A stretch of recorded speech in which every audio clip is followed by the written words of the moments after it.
என் அன்பு பிள்ளையே, உனக்கு ஒரு ஆபத்து வரும் என்பதை அப்பன் உனக்கு முன்பே சொல்லியிருந்தேன் அல்லவா? அதை பற்றித்தான் உன்னிடம் வாக்கு சொல்ல வந்திருக்கின்றேன். உனக்கு ஆபத்தை கொடுப்பது யார் என்று உனக்கு கைகாட்டி விட்டுவிட்டால் நீ அவர்களிடமிருந்து தப்பித்து கொள்வாய் அல்லவா? அவர்களிடமிருந்து உன்னை காப்பாற்ற வேண்டும் என்றுதான் உன் அப்பன் இப்பொழுது ஓடோடி வந்திருக்கின்றேன்.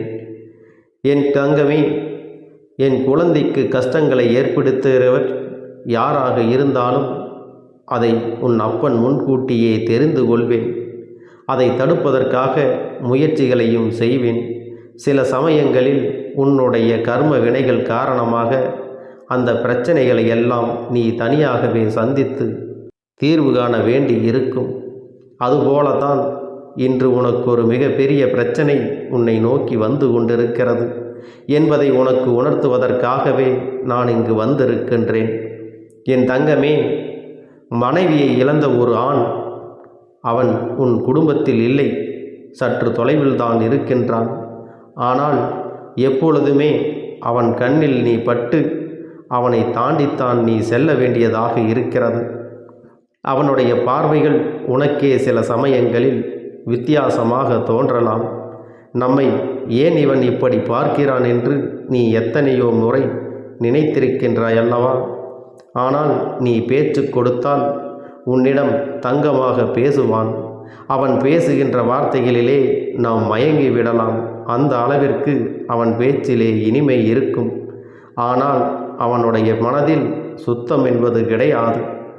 இதை நீ உணர்ந்து கொள்ளக்கூடிய காலம்தான் இப்பொழுது உனக்கு வந்திருக்கிறது.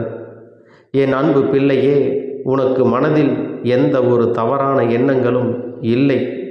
உன்னிடமிருந்து அவன் கேட்டு தெரிந்து கொள்கின்ற ஒவ்வொரு விஷயங்களும் நீ நன்றாக இருக்க வேண்டும் என்று நினைப்பதற்காக அல்ல. நீ எல்லாம் வாழ்க்கையில் எங்கே உருப்பட போகிறாய் என்று அவன் மனதிற்குள் நினைத்து சிரித்து கொண்டிருக்கின்றான். உன்னை தவறாக பயன்படுத்துவதற்கும் அவன் திட்டம் தீட்டிக் கொண்டிருக்கிறான் என்பதை நீ புரிந்து கொள்ள வேண்டும். என் தங்கமே, இது போன்றவர்களிடம் எப்போதுமே சற்று கவனமாக இருக்க வேண்டும். இரகசியங்களையோ குடும்ப விஷயங்களையோ இவர்களிடமெல்லாம் பகிர்ந்து கொள்ளக்கூடாது. உன் வாழ்க்கையில் மிக பெரிய பிரச்சனைகளை எல்லாம் ஏற்படுத்தி விடலாம் என்று அவன் நினைத்து கொண்டிருக்கின்றான். என் தங்கமே, அவனுக்கு வேறு வேலை இல்லாமல் உன்னையே சுற்றி சுற்றி வந்து கொண்டிருக்கிறான் என்பதை நீ மறந்து விடாதே. உன்னை பற்றிய இரகசியங்களை எல்லாம் தெரிந்து கொண்டு மற்றவர்களிடம் சொல்லி சிரித்து கொண்டிருக்கின்றான். இது தெரியாமல் அப்பாவியைப் போல் நீ எப்பொழுதும் போல பேசிக்கொண்டிருக்கின்றாய். நீ இப்பொழுது என்ன நிலையில் இருக்கின்றாய் என்பதை உன்னை விட அவனுக்குத்தான் தெரிந்து கொள்வதில் மிகுந்த ஆர்வமாக இருக்கின்றது. நீ என்ன செய்கிறாய், எப்போது செய்கிறாய், எங்கெல்லாம் செல்கிறாய் என்று உன்னை சுற்றி சுற்றி நோட்டமிட்டு கொண்டிருக்கிறான் என்பதை நீ மறந்து விடாதே. என் அன்பு குழந்தையே, இது போன்றவர்களிடம் எப்பொழுதுமே நீ கவனமாக இருக்க வேண்டியது மிகவும் அவசியமான விஷயம் அல்லவா? என் குழந்தையே, நிச்சயமாக நான் சொல்வதை நீ உணர்ந்து இருப்பாய். உனக்கே அது தெரிந்திருக்கும். இனிமேல் ஒருபோதும் அவனிடம் நாம் பேசக்கூடாது என்று ஒதுங்கி இருக்க வேண்டும். இவ்வாறு நீ செய்கையில் என் தங்கமே, எதிரியை கூட ஏதாவது ஒரு சமயத்தில் நாம் மன்னித்து விடலாம். ஆனால் இது போன்ற ஒரு துரோகியை எப்போதும் மன்னிக்க முடியாது. நம்மிடம் நன்றாக பழகிவிட்டு எல்லா விஷயங்களையும் கேட்டு தெரிந்து கொண்டு அதன் பின்னால் உன் முதுகில் குத்த தயாராக இருந்து கொண்டிருப்பவர்கள் துரோகிகளிலும் மிக மோசமான துரோகிகள் என்பதை நீ புரிந்து கொள்ள வேண்டும். இப்படிப்பட்ட மனிதர்களிடமிருந்து எப்பொழுதுமே நீ ஒதுங்கி இருக்க வேண்டும். என் பிள்ளையே, நிச்சயமாக உனக்கு நல்ல வாழ்க்கை அமைய இருக்கின்ற இந்த நேரத்தில் அதில் தேவையில்லாத பிரச்சனைகளை ஏற்படுத்துவதற்காக அவன் தயாராகி கொண்டிருக்கிறான். என் தங்கமே, நீ இப்பொழுதே அவனிடம் பேச்சு கொடுப்பதை நிறுத்திவிடு. உன்னை பற்றி மற்றவர்களிடம் எல்லாம் தேவையில்லாததை எல்லாம் பேசி கொண்டிருக்கின்றான். என் தங்கமே, நீயே ஒரு முறை அவனிடம் ஏன் இப்படி பேசுகிறாய் என்று கேட்டு பிரச்சனைகளும் வந்தது. ஆனால் இப்பொழுது மீண்டும் அதே தவறைத்தான் அவன் செய்து கொண்டிருக்கின்றான். ஆனால் நீயோ ஒரு முறை அவர் அப்படி சொல்லவில்லை என்று சொன்னவுடன் மீண்டும் பேச ஆரம்பித்து விட்டாயல்லவா? இப்பொழுது அது எங்கே கொண்டு வந்து நிறுத்தி வைத்திருக்கிறது என்று ஒரு முறை சிந்தித்து பார். என் தங்கமே, எல்லோரும் மற்றவர்கள் வாழ்க்கையில் நல்லபடியாக இருக்க வேண்டும் என்று நினைப்பதில்லை. சில நல்ல உள்ளங்களும் உன் மீது உண்மையான அக்கறை கொண்டவர்களும் மட்டும்தான் உன்னை பற்றி நல்ல விதமாக சிந்திக்கிறார்கள். சிலர் எப்பொழுதுமே வாழ்க்கையில் முன்னேறிவிடக்கூடாது.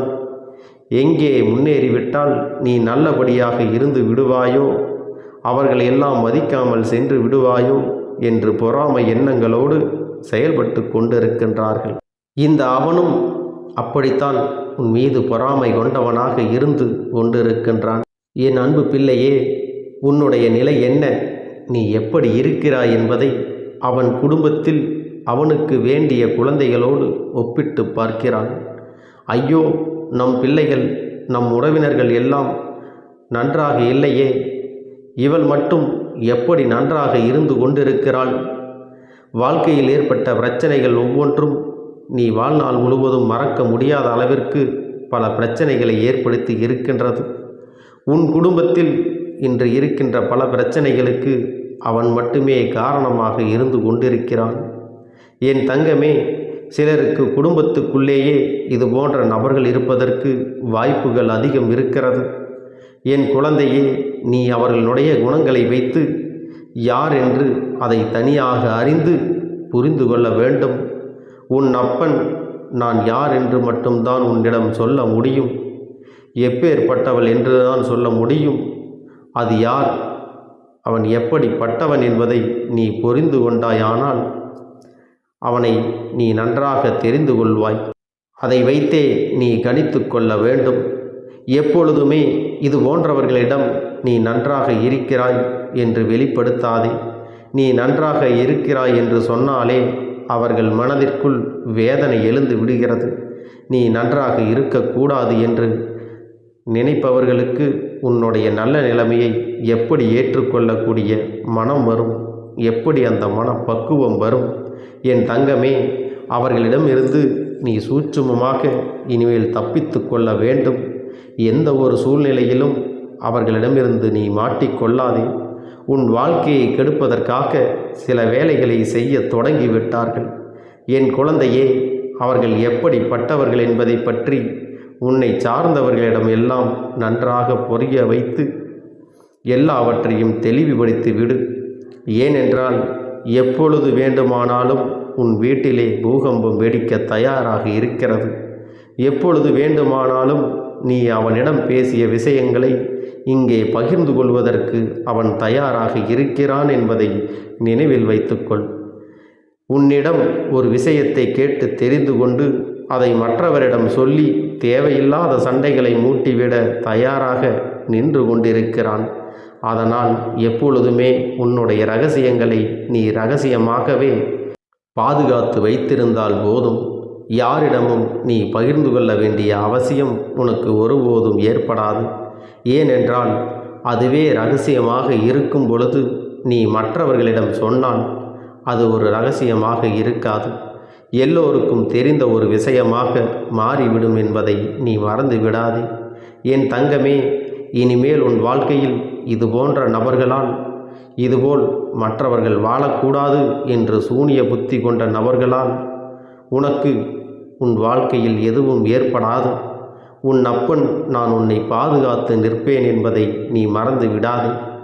ஆனால் உன்னை சுற்றி இருக்கக்கூடிய கர்ம வினைகள் காரணமாக இந்த அப்பனுடைய சொல்லை கவனிக்காமல் நீ சென்று சிக்கலில் மாட்டிக்கொள்ளாதே. இவை அனைத்தும் உன்னுடைய கைகளில் தான் இருக்கிறது. அவன் என்னதான் செய்ய நினைத்தாலும் உன்னை ஒன்றும் செய்ய முடியாது. உனக்கு பாதுகாவலாக இருப்பது உன் அப்பன் நானாக இருக்கும் பொழுது நிச்சயமாக அவனால் ஒன்றும் செய்துவிட முடியாது என்பதை நீ புரிந்து கொள்ள வேண்டும். என் அன்பு குழந்தையே, உன் வாழ்க்கையில் கஷ்டங்களை ஏற்படுத்த நினைத்த அவனுக்கு நான் ஒருபோதும் நிம்மதியை விட்டு வைக்க மாட்டேன். தகுந்த பாடத்தினை நிச்சயமாக புகட்டி விடுவேன் என்பதில் எந்த ஒரு மாற்று கருத்தும் கிடையாது. என் தங்கமே, எல்லோருக்கும் வாழ்க்கையில் இது போன்ற ஒரு நபர் இருந்து கொண்டுதான் இருக்கின்றார். மற்றவர்கள் நன்றாக இருக்க வேண்டும், நாம் தான் இப்படி தனிமையில் வாடுகிறோம். அவரது வாழ்க்கையாவது நன்றாக இருக்க வேண்டும் என்று மற்றவர்களை பற்றி சிந்திக்கின்ற குணங்கள் இங்கு பொதுவாக யாருக்கும் இல்லை. வாழ்க்கையில் தனிமையிலே இருந்து நிச்சயமாக மிகப்பெரிய கஷ்டங்களை எல்லாம் அனுபவிக்கக்கூடியவர் முன்பு எவ்வளவு கொடுமையான நபராக இருந்திருப்பார் என்பதை நீ தெரிந்து கொள்ள வேண்டும். என் தங்கமே, எதற்காகவும் நீ வருத்தப்படாதே, எதற்காகவும் நீ கலங்கி நிற்காதே. இவர்களுடைய பேச்சுக்கள் எல்லாம் ஒருபோதும் உன் வாழ்க்கையில் எடுபடாமல் போகும் என்பதை நினைவில் வைத்துக்கொள். யார் உன்னை பற்றி சொன்னாலும் தவறாகவே பேசினாலும் நீ இந்த வாழ்க்கையை நல்லபடியாக வாழ்ந்து முடிக்க வேண்டும். இவர்கள் முன்னிலையில் நீ நல்லபடியாக வாழ்ந்து காட்டினால்தான் நீ ஜெயித்ததற்கான அர்த்தம் உனக்கு புரியும். ஆகவே என் அன்பு பிள்ளையே, மற்றவர்கள் முன்னிலையில் உன் செயலில் காட்டும் பொழுது வாயடைத்து போய்விடுவார்கள் என்பதை நீ நினைவில் வைத்துக்கொண்டு தெளிவாக நடைபோட வேண்டும். என் தங்கமே, நிச்சயமாக நாம் என்ன செய்தாலும் குறை சொல்வதற்கென்று ஒரு கூட்டம் இருந்து கொண்டேதான் இருக்கும். இவர்கள் எல்லாம் தூக்கி தூர எறிந்துவிட்டு உன்னுடைய வெற்றி பாதையையும் உன்னுடைய வெற்றி பயணத்தையும் உன்னுடைய ஆசையையும் நோக்கி நீ பயணம் செய்து கொண்டே இருக்க வேண்டும். உன் அப்பன் உன்னோடு துணையாக இருக்கிறேன். என் தங்க பிள்ளைக்கு இந்த கருப்பண்ண சாமியினுடைய ஆசீர்வாதங்களும் அன்பும் துணையும் என்றென்றைக்கும் உனக்கு முழுமையாக கிடைத்து கொண்டே இருக்கும்.